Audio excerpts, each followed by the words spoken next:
The PGA Tour Champions is supposed to be the ultimate victory lap for the greatest legends of the game.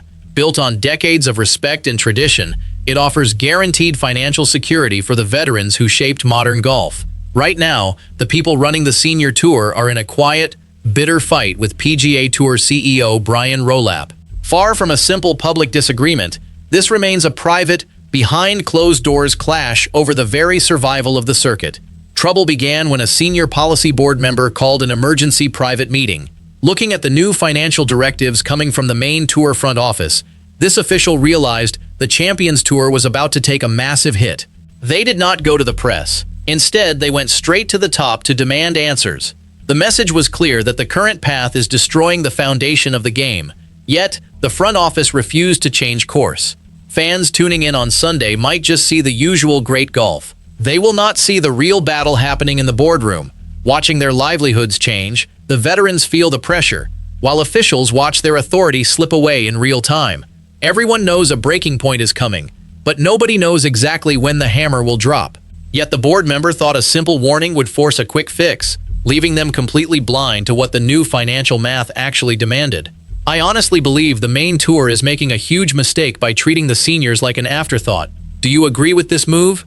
Let me know below and subscribe for more real golf talk. To fully understand why this private fight is so dangerous for the future of the game, you just need to look at the exact, unforgiving numbers hiding inside the new budget. The biggest change sits right inside the player pension pool. For years, the PGA Tour champions set aside a massive amount of money specifically to protect the financial futures of its veterans.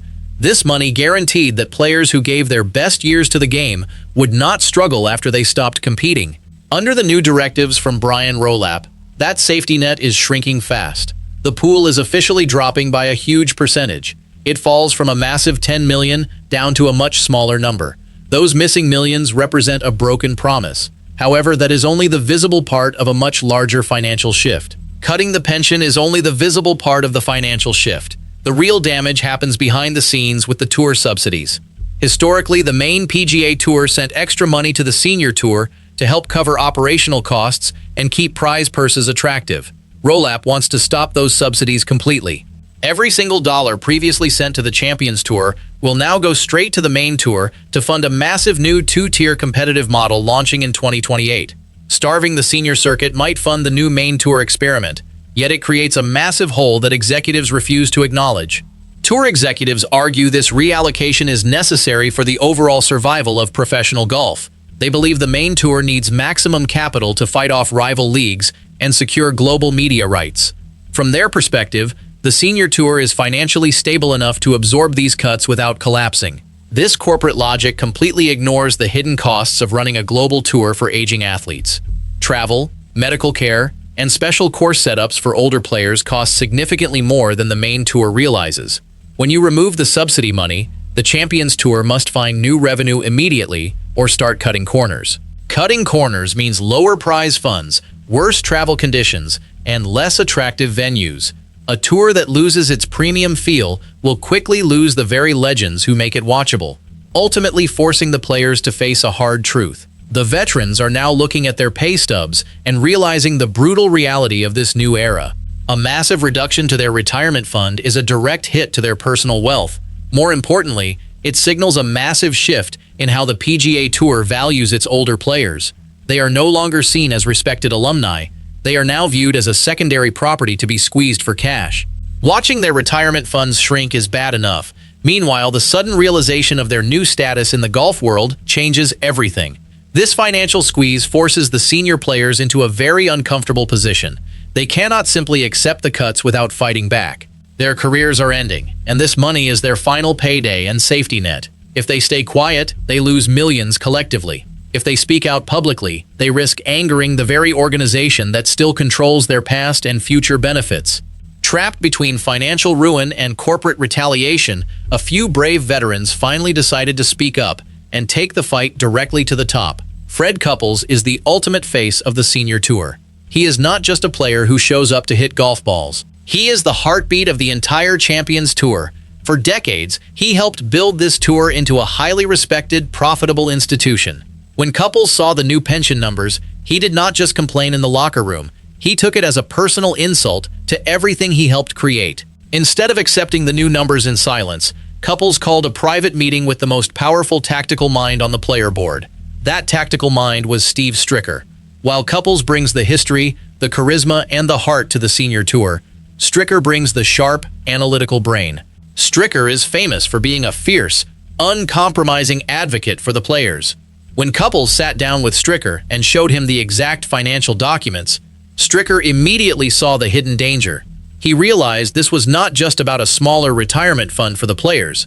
This was a calculated move by the main tour to take total financial control of the Champions Tour. Stricker quickly understood that accepting this first cut without a fight would just invite the front office to demand even more control next year. The two legends knew they could not fight this battle alone. They needed to bring in the rest of the player directors to form a united front. They organized a highly secretive, closed-door meeting at a neutral location. They did not invite any main tour executives. This meeting was strictly for the senior tour leadership to figure out their exact strategy. The room was filled with some of the most respected names in golf history. Drafting a list of strict demands was the easy part, but presenting those demands to Brian Rolapp promised to be the most difficult conversation of their golfing lives. They knew Rolapp's reputation. He is a media executive, not a traditional golf lifer. He looks at golf as a global media product, focusing on data, global expansion, and new two-tier models. He does not share the deep, emotional connection to the senior tour that Couples and Stricker have. To Rolapp, the Champions Tour is just one part of a larger corporate portfolio. If cutting the senior tour budget makes the main tour new financial model look better to investors, he will make that cut without hesitation. Armed with their new list of demands, the player directors finally requested a formal, closed-door sit-down with the new CEO. The meeting took place in a sterile boardroom, far away from the beautiful golf courses the players loved. When the senior tour officials and player directors walked in, the atmosphere was strictly business. There were no warm handshakes or casual chats about the weekend golf scores. Rolapp and his financial team sat on one side of the long table, armed with spreadsheets and projections. The player directors, led by Couples and Stricker, sat on the other side. Laying their demands on the table, the player directors expected a respectful negotiation, but the front office immediate reaction proved they had completely misunderstood the new leadership.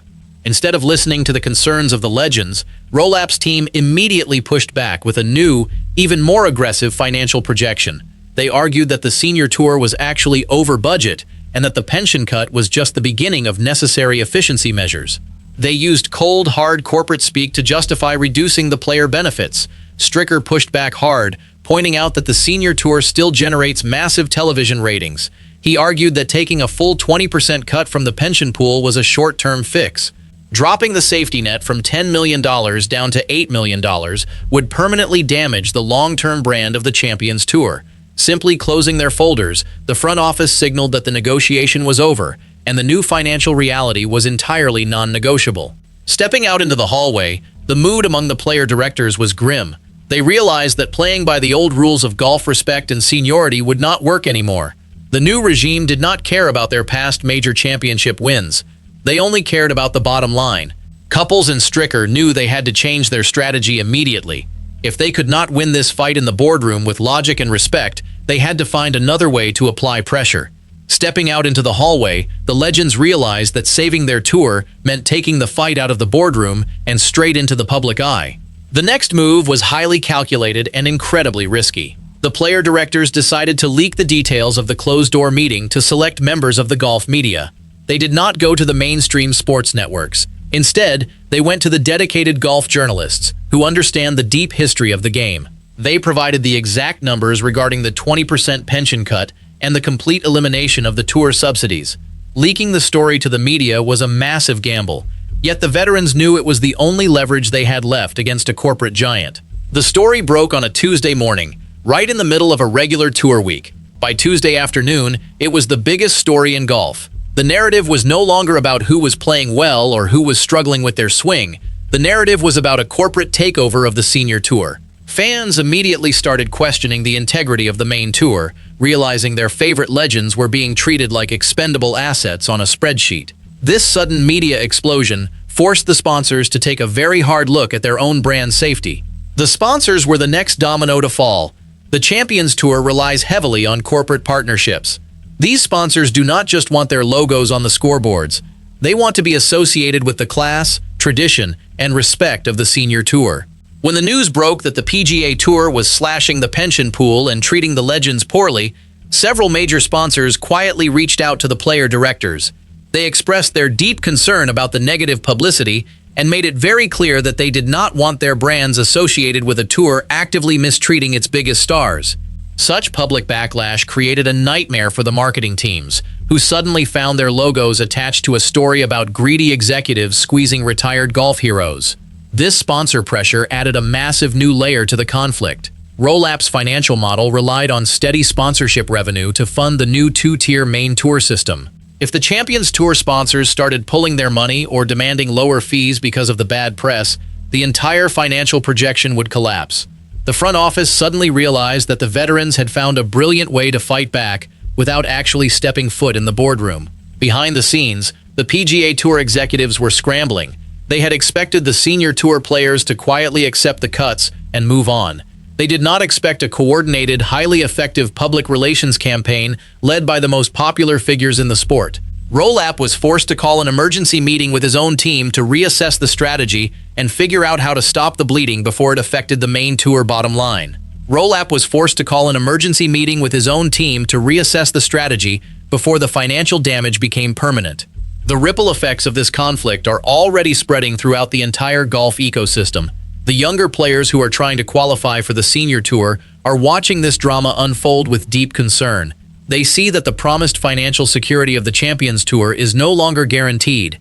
They see that the PGA Tour is willing to change the rules and cut the benefits at any time to serve its own corporate interests.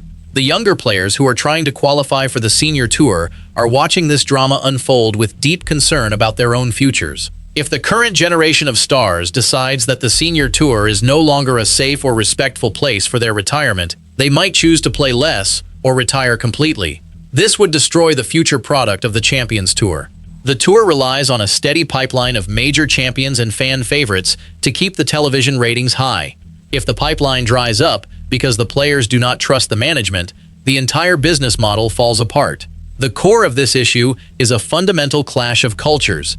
Brian Rolapp represents the modern, data-driven global sports entertainment model. He views golf as a content product that needs to be optimized for maximum global reach and digital engagement. The senior tour officials and the players represent the traditional, relationship-driven, heritage model of golf. They view the game as a living history that needs to be protected and respected. These two worldviews are completely incompatible when it comes to financial management and the future of the game.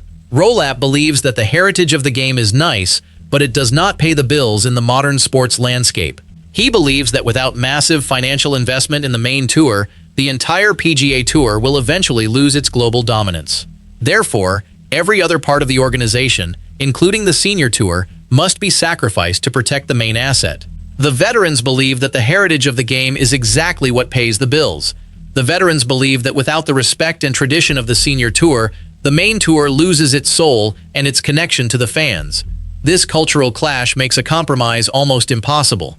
You cannot compromise between protecting a legacy and destroying it for profit. The player directors are fighting for the soul of the game. The front office is fighting for the survival of the business. Both sides believe they are completely right and that the other side is being unreasonable.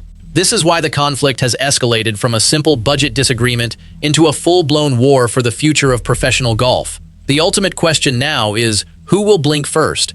Will Brian Rolapp and the PGA Tour front office restore the pension pool and the subsidies to stop the public backlash and keep the sponsors happy? Or will they double down on their corporate strategy, accept the short-term public relations hit, and force the senior tour to operate on a much smaller budget? The answer to this question will define the legacy of Rolapp's tenure as chief executive officer and the future of the sport. If Rolapp blinks and restores the funding, he will look weak to his investors and the main tour players. He will have shown that the veterans can successfully bully the front office using public pressure. This would set a dangerous precedent for future negotiations. On the other hand, if Rolapp does not blink, he risks alienating the most popular figures in golf, angering the core fan base, and potentially losing major sponsors. It is a lose-lose situation for the new chief executive officer, no matter which direction he decides to take. For the fans, this entire situation is incredibly frustrating. They just want to watch great golf played by the legends of the game. They do not want to think about pension pools, corporate subsidies, or two-tier financial models.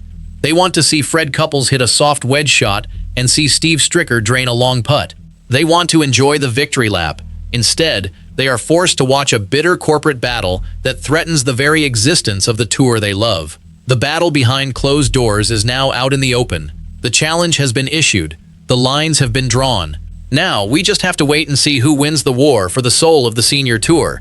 The legends are fighting for their legacy. The executives are fighting for their bottom line. And the fans are just hoping that the game they love survives the corporate greed. Thank you for watching, and we will see you on the next tee.